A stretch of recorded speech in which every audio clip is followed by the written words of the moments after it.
Hey parents, so the first thing that you need to do is print out the book, cut it out, and then put it in order. First page, second page, third page, and then staple it. Also, you can have your child go ahead and cut out the butterflies. That might be the easiest thing for them to practice to do. When you're done, then we'll get started. Next, we're going to ask your child to count the butterflies. Deacon, can you count the butterflies for me, please?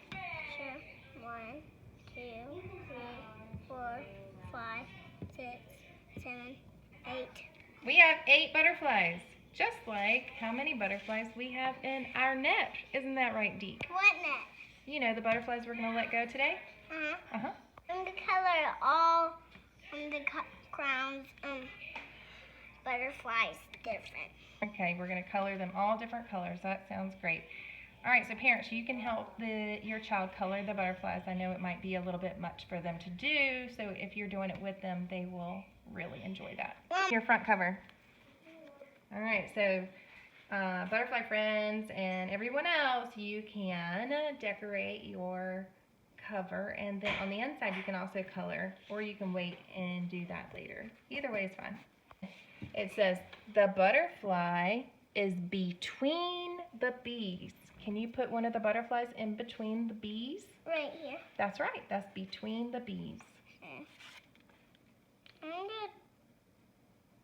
This one's not kind of red at all. That's okay. It's still pretty. You just pick whichever one you want to put in between. Okay.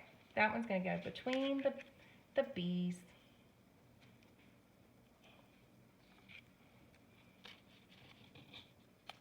This is the middle.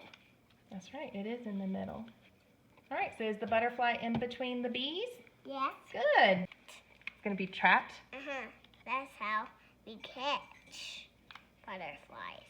That's right, because they go under the net. There. Good job. Give me 5.